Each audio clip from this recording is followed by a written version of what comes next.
Je m'appelle Uriel Méniassan. Dans la vie, je suis coach emploi, coach carrière, j'aime bien dire.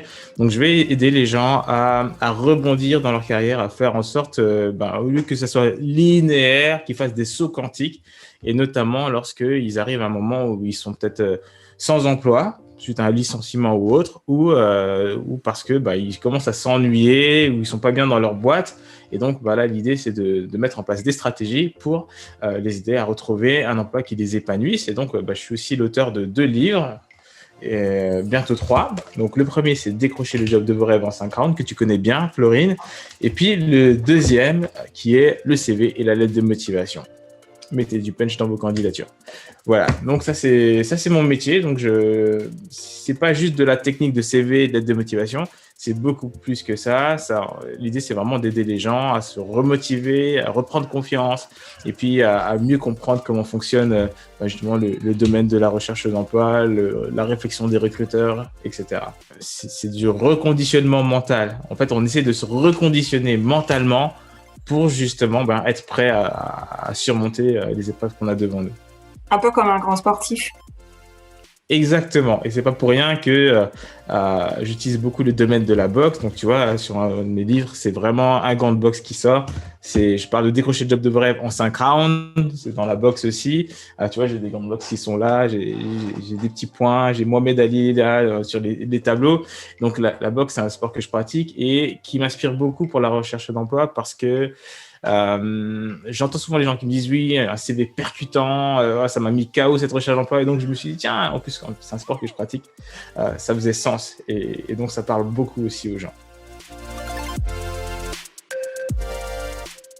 Ça ressemble beaucoup à une session de sport en fait. Donc il y a une partie mentale et une partie technique. Et en fait, je vais faire travailler déjà tous les fondamentaux. Si on prend par exemple l'exemple des boxeurs,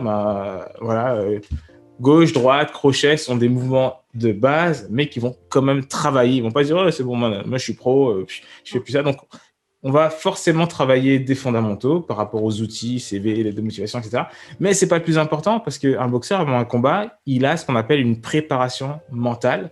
Il va répéter mentalement le match avant même qu'il ait lieu, et ça lui permet de se mettre en condition. Parfois, j'avais par exemple tout récemment une cliente qui passait un entretien d'embauche à la fin de sa journée de travail. Donc, elle était déjà fatiguée. Et en fait, l'idée, c'est d'apprendre aussi à contrôler notre niveau d'énergie. Et notre niveau d'énergie, les gens ne s'en doutent pas, mais on peut souvent le contrôler. C'est-à-dire qu'on peut arriver très fatigué, mais avec quelques techniques de la visualisation, on peut se remettre d'aplomb. Et c'est ainsi comme ça que parfois, on peut être hyper fatigué pour faire un truc parce que on n'a pas envie de le faire. Je suis pas motivé à l'idée de faire 2 kilomètres de course à pied, par exemple. Et puis, je vais dire, je suis fatigué, etc. Et puis là, il y a notre meilleur ami qui arrive, qui nous propose un truc qu'on adore faire. Et là, d'un seul coup, on est excité.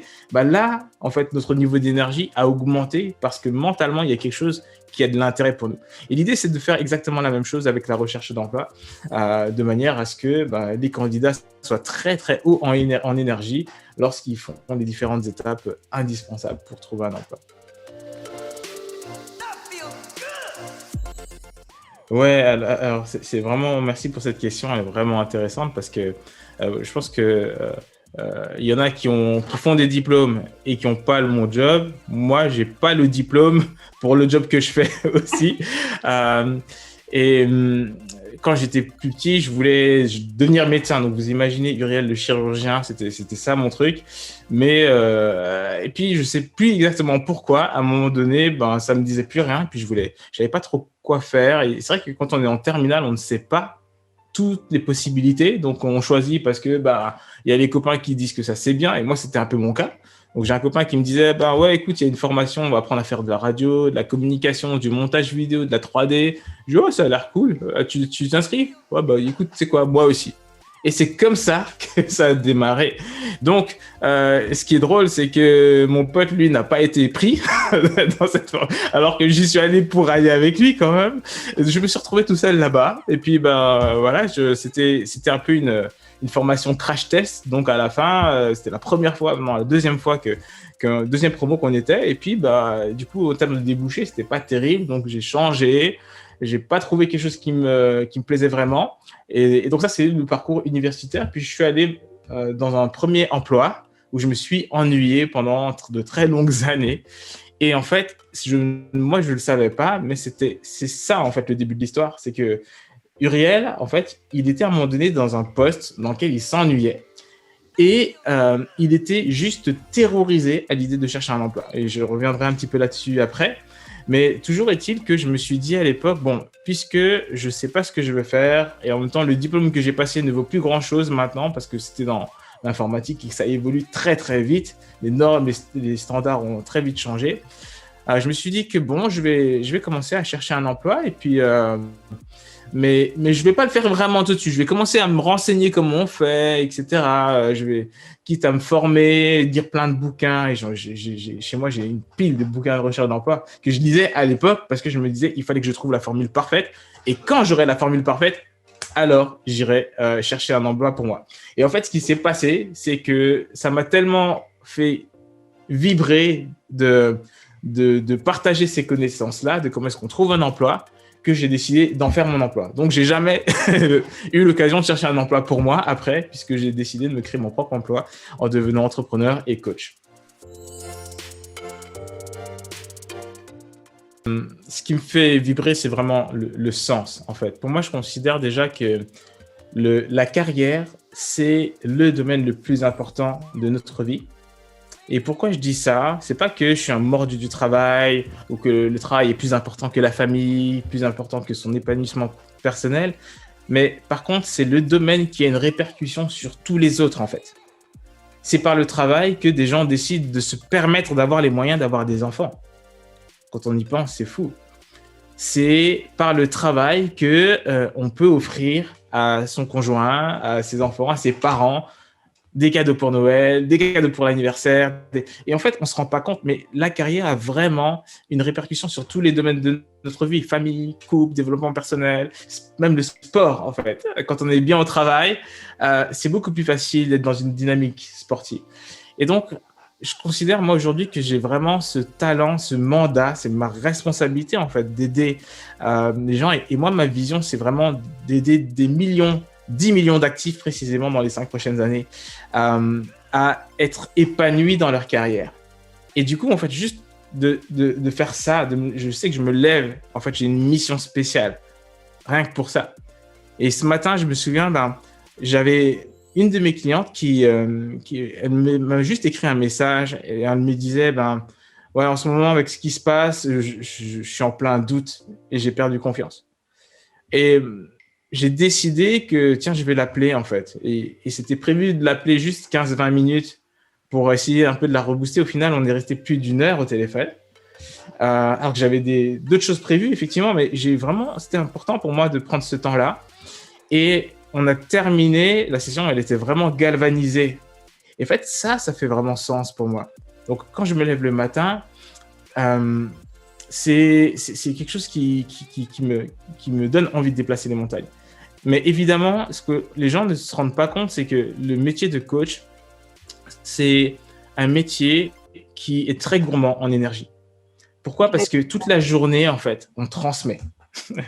Et mon énergie, elle n'est pas infinie. Donc, si je transmets quelque chose, forcément, je perds de l'énergie. À chaque fois que je suis en interview, à chaque fois que je suis en session de coaching, les gens sont là pour chercher de l'énergie de Uriel. Donc, si Uriel est comme ça marche pas, en fait. Donc, et puis, du coup, j'ai ces carrières punch. Donc, les gens viennent chercher du punch aussi. Donc, il faut leur donner. Mais si je leur donne du punch toute la journée, ça veut dire qu'à un moment donné, je dois aussi recharger mes batteries. Sinon, ça marche pas. Et donc, la morning routine, c'est quelque chose de vraiment important par rapport à ça, parce que c'est justement ce moment que j'utilise pour vraiment, j'ai envie de dire, charger les batteries. Alors, qu'est-ce que je fais quand je me lève le matin? La première chose, c'est que je me mets en mode gratitude. Et je me dis juste, et puis comme je suis croyant, je me dis, mais waouh, merci mon Dieu, parce que mon cœur bat encore. Et on ne se rend pas compte, hein, notre cœur bat 100 000 fois par jour, sans qu'on lui ait rien demandé, sans qu'on l'ait mérité. Et juste ça, c'est génial. Donc, le jour où tu ne sais pas pourquoi tu dois être reconnaissant, tu peux être reconnaissant juste de ça. Donc, merci parce qu'il y a ce cœur qui bat. Merci parce que pour ma femme, pour mes 3 enfants et pour la journée qui arrive. Et je sens que je vais puncher encore aujourd'hui. Et donc, en fait, tu vois, je me lève le matin, je suis déjà dans une très bonne énergie. Et puis, ce que je fais, c'est que je demande la sagesse pour faire mon taf, comme si mon client, c'était le bon Dieu, comme si c'était lui le patron. Du coup, c'est un niveau d'excellence qui est requis. Et ensuite, une fois que ça s'est fait, comme je suis croyant, je vais prendre ma Bible et je vais lire, méditer pendant une petite demi-heure. Et après, si j'ai le temps, je fais mon sport tout de suite dans la foulée. Les entre 30 minutes et 1 heure de sport quotidien. Ça c'est important pour moi. Et après, je vais emmener ma fille à l'école. Et puis, quand je reviens, j'ai une petite session d'amorçage où je vais visualiser des choses, visualiser mes objectifs, ce que je veux faire. Si j'ai un client où je sais il est dans une situation un peu difficile, c'est comme si je voulais la méditer. Et parfois, les réponses me viennent comme ça. Et ça me conditionne. Et ensuite, le truc que les gens ne savent pas, c'est que avant de bosser, je me mets en niveau d'énergie. Donc, je vais faire 10 burpees, 20 pompes, je sais pas, mais un truc qui fait que je me mets en énergie. Et du coup, là, le punch est là. Et puis, c'est bon, c'est parti. Tu soignes des blessures peut-être professionnelles. C'est pas le même domaine, certes professionnel, mais peut-être que mentalement, tu soignes les gens sans t'en rendre compte.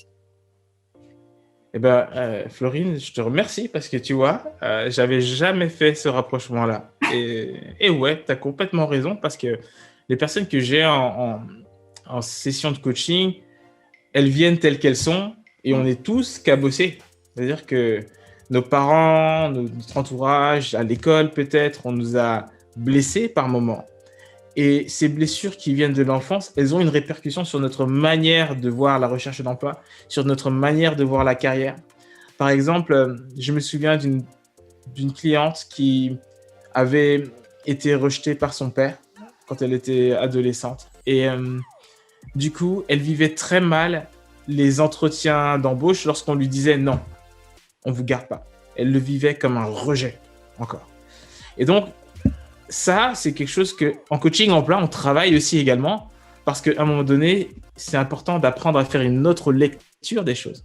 Et donc là, ce qu'elle commence à implémenter, c'est que, OK, c'est pas parce que je suis éliminé qu'on me rejette, moi, en tant que personne, mais peut-être que c'est la vie qui me fait aussi un cadeau, qui sait que j'ai pas intérêt à aller là-bas parce que c'est pas bon pour moi. Et quand elle fait ce travail, elle se rend compte que peut-être c'était pas vraiment en phase aussi avec ses valeurs et qu'elle avait tendance à ne pas écouter les valeurs auxquelles elle croit. On se dit, tiens, là au moins c'est bien payé, là au moins ça. Et après, on se met mal. Et souvent, c'est burn-out, c'est des dépressions, c'est des choses comme ça. Et donc, quand on arrive à briser le cercle infernal, ce schéma de répétition, en comprenant simplement que, en fait, il faut juste que j'apprenne à faire des choix qui sont peut-être moins confortables, mais qui sont beaucoup plus alignés avec mes valeurs. Et du coup, ça ira beaucoup mieux. Et ça, en fait, c'est quelque chose qui, pour moi, fait partie intégrante de notre carrière, d'apprendre à faire des choix qui sont alignés avec ce qu'on veut faire, avec nos valeurs. En général, ce que je privilégie, c'est tout le travail qui est vraiment cérébral et qui demande un nouvel outil que j'ai envie de créer pour faciliter la vie de mes clients. C'est là que je vais le créer. Je fais des vidéos YouTube toutes les semaines, tous les mardis, je publie des vidéos de conseils. Et là, c'est pareil, c'est à ce moment-là que je vais les écrire, ces idées. Tout ce qui concerne les problèmes complexes de l'entreprise, la gestion des collaborateurs, les emails à écrire, les idées de post LinkedIn. En fait, tout ça, je vais vraiment le privilégier le matin. Et puis voilà, ça, c'est vraiment le matin. Et en général, ce que j'essaye maintenant de faire, c'est pas encore une vraie habitude, c'est de faire une sieste. On me dit, ouais, il faut vraiment tu verras que tu seras beaucoup plus productif. J'avoue que j'ai du mal. Genre, j'enchaîne en général les très, très longues journées de travail. Et puis, parfois, voilà, il y a un appel après l'autre, donc j'enchaîne. Et l'après-midi, en tout cas, c'est vraiment consacré aux sessions de coaching. Donc, soit des sessions collectives où j'ai plusieurs clients et voilà. Donc, soit ça va être des sessions individuelles. Et comme j'ai vraiment envie d'être à l'écoute des gens, généralement, c'est un rendez-vous dans l'après-midi, surtout quand il s'agit d'un client en coaching emploi, parce que il arrive en général qu'en 1 heure, c'est expédié, j'ai envie de dire. Mais parfois, en fait, selon la personne, selon les blessures qu'elle a, il y a des points sur lesquels qui vont nécessiter plus de temps. Et donc, ça m'est déjà arrivé de faire de grosses sessions de 4 heures de coaching. C'était prévu 1 heure de base, mais voilà, parce que pour moi, c'est important, en fait, de ne pas dire « en fait, c'est trop tard, hein, désolé, c'est l'heure, bye ».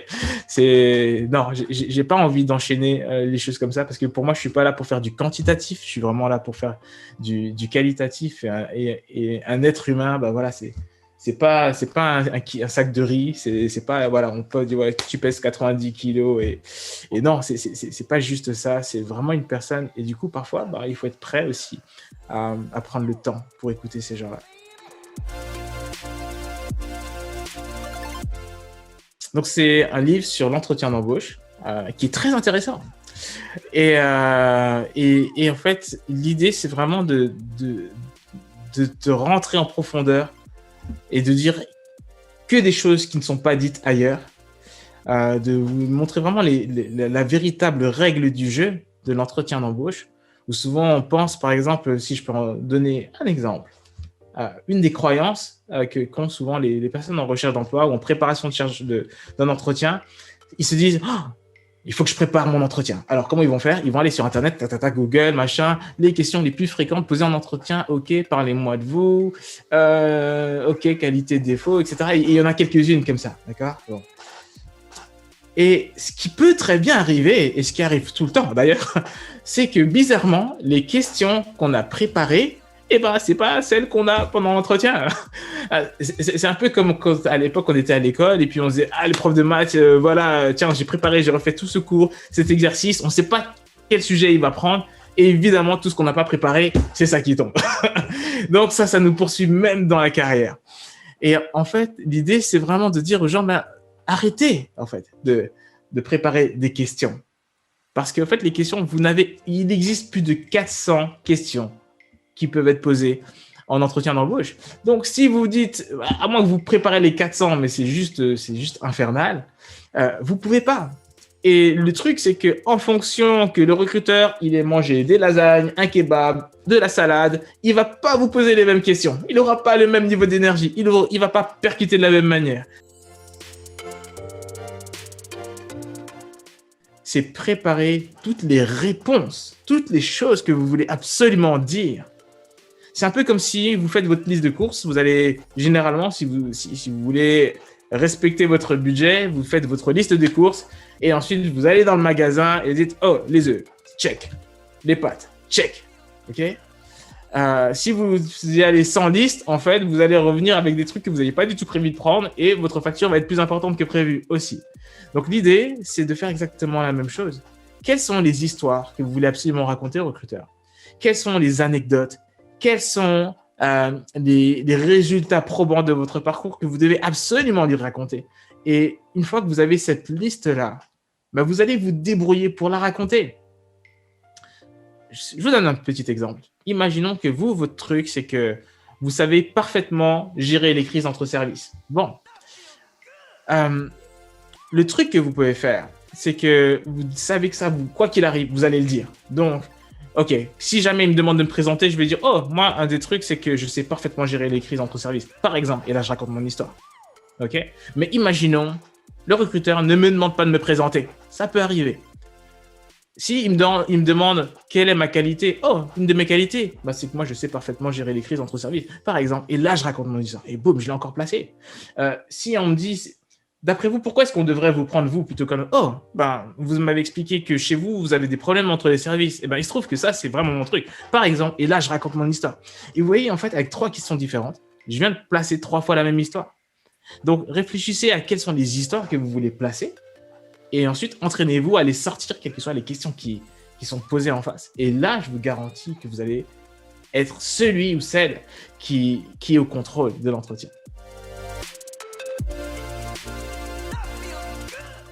Alors, ça peut peut-être sembler cliché, mais moi, la personne qui m'inspire le plus, c'est Jésus-Christ. Pas simplement parce que je suis croyant, mais parce que j'admire, en fait. Je crois que Jésus-Christ était certainement un des premiers coachs. Moi, c'était pas le premier, il y en avait d'autres. Mais en fait, toutes les techniques qu'on utilise en coaching, en fait, quand on regarde la Bible, il les utilise. C'est un truc de fou. Souvent, les gens viennent vers moi en me disant « Ouais, Uriel, comment est-ce que tu fais pour faire ça ou comment est-ce que je devrais faire ?» Et en fait, le truc, c'est que le coach ne doit jamais donner la réponse, même s'il la connaît. Parce que ça fait perdre la responsabilité de la personne et surtout, je prive la personne de tout le processus de réflexion pour qu'elle trouve la réponse par elle-même. Et je lui gâche quelque part une occasion de célébrer le fait qu'elle est capable de trouver la solution par elle-même. Et en fait, Jésus faisait exactement la même chose. Ouais, qu'est-ce qu'il faut faire pour ci? Qu'est-ce qu'il faut faire pour ça? Et puis Jésus faisait, ok, c'est l'histoire de 2 mecs. Il y en a un qui fait ça, il y en a un qui fait ça. Et il donne pas la réponse. Tu dois te débrouiller toi-même avec cette histoire. Et je me rends compte que je raconte beaucoup d'histoires. Ce que j'aime beaucoup dans la position de coach et ce que Jésus faisait, c'est que il ne se plaçait jamais au-dessus des autres. Et au contraire, il se plaçait toujours en dessous. Et il disait, moi, je suis là, je suis venu pour servir. Et c'est vrai que par moment, en fait, on se dit, je me sers d'abord et puis après, on verra. Alors que, en fait, moi, j'ai compris que je dois d'abord servir. Et en fait, je suis au service des personnes qui ont besoin. Et en fait, c'est pour cette raison que Jésus m'impressionne et m'inspire toujours autant. Parce que justement, il y a toute cette habitude. Si je veux juste devenir un meilleur coach, j'ai juste à regarder, à analyser, à inspirer. Il y a plein de choses que je ne comprends pas qu'il fait. Mais pour autant, c'est pas Tony Robbins, même si je pense que Tony Robbins, c'est certainement un des meilleurs coachs qui existent aujourd'hui. Alors, c'est vrai que Tony Robbins, il nous fait marcher sur le feu, mais Jésus, lui, il a marché sur l'eau. Donc, pour moi, c'est vraiment le coach qui m'inspire le plus.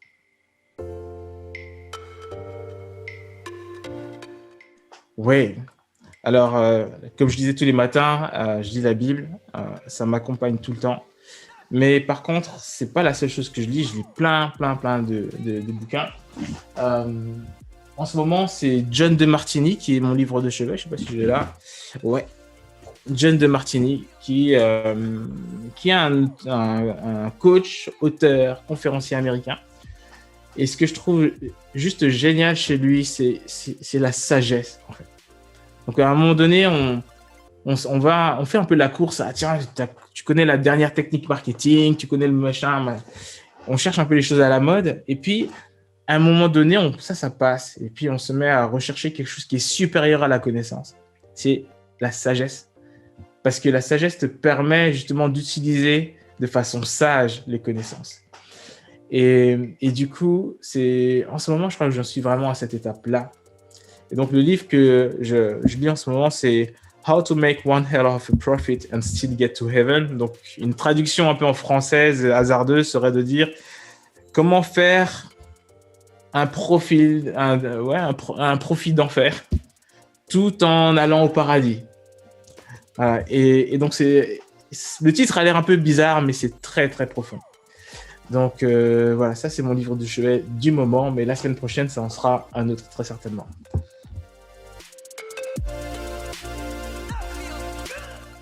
Par moment, il y en a certains qui ont tendance à faire à chaque fois qu'on lui pose une question, à tel point qu'à un moment donné, c'est devenu mon tic d'ailleurs. Ça, c'est encore une autre histoire. Et quand on décide d'accepter les tics on décide d'accepter les personnes telles qu'elles sont vraiment, elles sont comme ça. Et plus que ça, en fait, quand ces personnes ne sont plus là ou quand elles sont en vacances, c'est comme si leur tic nous manquait, en fait. C'est ça qui est marrant. Donc, non, si mes collaborateurs ont des tics, qu'ils les gardent. Je vais faire le choix de les accepter tels qu'ils sont et tout le monde sera content. Depuis que je suis à mon compte, c'est plutôt team enflammé, quoi. Moi, j'arrive le vendredi, je fais « Oh, punaise, c'est passé trop vite. Ah !» Et ouais, il va falloir se reposer pendant 2 jours. Bon, c'est cool aussi. Mais le dimanche soir, moi, je suis excité. Je suis juste impatient de retrouver ces personnes, de les faire grandir, de les inspirer, de les motiver. Ça me motive vraiment. Donc, c'est plutôt team enflammé. Et j'ai la chance, en fait, de travailler avec des gens qui sont inspirés par, finalement, ce même feu sacré. Et c'est juste énorme de se dire, ouais, on est là pour servir les actifs, en fait. Et il nous reste quelques années pour encore quelques millions pour à coacher, à motiver, à inspirer. Donc, ouais, c'est vraiment team enflammé. C'est team on fire.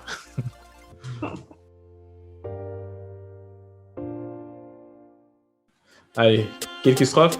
Il est temps d'aller pousser, on a des rêves à soulever. Ta balance fait trop la gueule, il va falloir l'éliminer.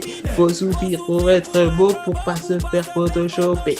Mais ça ne peut pas pour... Mais tu te comptes à tout donner, oui, tout donner. Toujours se relever. Voilà. Bravo! Donc j'aime bien, voilà, et puis ça met en énergie et en même temps les paroles sont, quand on fait du coaching, je trouve que c'est juste top de motiver ses clients avec ce genre de paroles. Moi, je trouve que c'est une super initiative et que c'est vrai que moi j'ai une audience qui est plus francophone que locale parce que du coup j'ai des clients, moi je suis à Mulhouse, mais j'ai des clients en Côte d'Ivoire, à Paris, à Marseille, à Lyon et en Israël. C'est super cool de travailler comme ça. Mais je crois que pour les personnes qui sont qui ont vraiment une zone de chalandise très locale, c'est juste super et je pense que même pour moi c'est pas anodin. Donc je trouve ça cool de donner la parole aux entrepreneurs parce que mine de rien ils créent de l'emploi. Quand ils n'aident pas à le trouver, ils en créent aussi, quoi. Donc c'est cool et puis peut-être que qui sait, hein, si tu me regardes, peut-être qu'un jour on sera amené à travailler ensemble dans la même équipe, ça peut être cool si jamais. Voilà, je lance un appel au recrutement et on recrutera toujours des talents, donc ça, il y a pas de ça ne périme pas. Merci Workflow. Tu